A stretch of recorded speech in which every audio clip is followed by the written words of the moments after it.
কিছু পাপ আছে, কিছু গুনাহ আছে, যেই গুনাহগুলোর সাজা শুধু আখিরাতেই দেওয়া হবে না, আল্লাহ রাব্বুল আলামিন নগদে দুনিয়াতে ওই পাপিষ্ঠকে বুঝিয়ে দিবেন। ওই পাপের শাস্তি দুনিয়াতেও তাকে পেতে হবে, আখিরাতেরটা তো থাকবেই।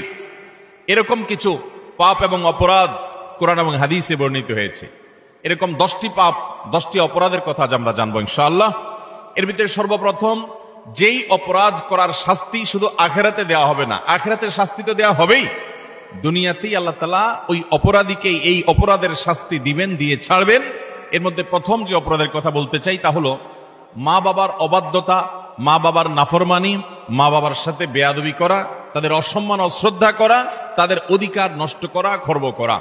এটা এমন একটা অপরাধ, এই অপরাধের শাস্তি আল্লাহ শুধু আখিরাতে দিবেন তা নয়, ওই নরাধমকে, মা বাবার অবাধ্য এবং নাফরমান সন্তানকে আল্লাহ তাআলা দুনিয়াতে তার এই পাপের প্রায়শ্চিত্ত ভোগ করানো ছাড়া মৃত্যু দিবেন না।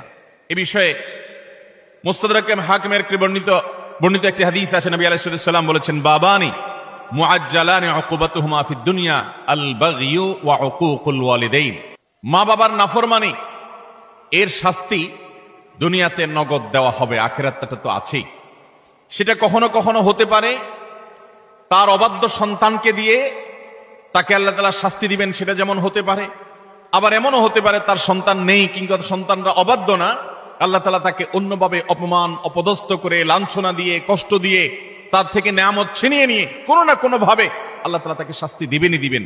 তবে হ্যাঁ, যেই কোনো অপরাধের পর যদি কোনো মানুষ আল্লাহর কাছে তওবায়ে নাসুহা করে, খাঁটি অন্তরে তওবা করে, লজ্জিত হয়, মাপ চায়, ফিরে আসে, তার কথা ভিন্ন, আল্লাহ তাআলা তাকে মাফ করবেন। কারোর যদি বাবা মা দুনিয়াতে বেঁচে থাকেন আর বাবা মার প্রতি তার কখনো অশ্রদ্ধা হয়, অসম্মান হয়, বেয়াদবি হয়, তাহলে সেটার প্রায়শ্চিত্ত হলো বাবা মার কাছে মাপ চাওয়া, চোখের পানি ফেলে দিয়ে।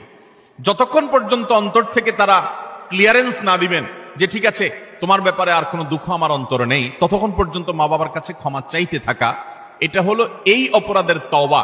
এখানে শুধু মুখে আস্তাগফিরুল্লাহ বললে কখনো তওবা হবে না, বরং মা বাবার কাছে মাপ চাইতে হবে। আপনি যদি আপনার স্ত্রী সন্তানদের সামনে, মা বাবার সামনে বেয়াদবি করেন, তাহলে তাদের সামনেই আবার তাদের কাছে মাপ চাইতে হবে। আপনি যদি কারোর সামনে বাবা মাকে অসম্মান করে থাকেন, তাদের কোন নির্দেশ লঙ্ঘন করে থাকেন, তাচ্ছিল্য প্রদর্শন করে থাকেন, ওই মানুষগুলোর সামনেই আবার আপনাকে প্রায়শ্চিত্ত করতে হবে। এটি হলো মা বাবার কাছে ক্ষমা চাওয়ার পদ্ধতি। আর যারা হতভাগাদের কাতারে পড়ে গেছেন, মা বাবার দুজনেই অথবা দুজনের কোনো একজনকে হারিয়ে ফেলেছেন, এখনো পর্যন্ত তাদের সাথে কৃত অপরাধ এবং জুলুম, অবিচার, যেটা আল্লাহ তাআলা সহ্য করবেন না, সে অপরাধের প্রায়শ্চিত্ত আপনি করতে পারেন নাই, দুনিয়া থেকে চলে গেছেন, তারা কিভাবে প্রায়শ্চিত্ত করবেন? তাদের প্রায়শ্চিত্তের কয়েকটা ধাপ আছে। নাম্বার 1, তারা মা বাবার হয়ে আল্লাহর কাছে অনেক বেশি ইস্তিগফার এবং চোখের পানি ফেলবেন। আল্লাহ, আমার বাবাকে, আমার মাকে আপনি মাফ করে দিন। নামাজ পড়ে পড়ে ভোর রাতে তাহাজ্জুদের সময়, জুমার দিন মাগরিবের আগে, আসরের পরে সূর্যাস্ত যাওয়ার সময়, গুরুত্বপূর্ণ দোয়া কবুলের কিছু সময় আছে, এই সময়গুলোতে হাত তুলে আল্লাহর কাছে চোখের পানি ফেলে মাপ চাইবেন।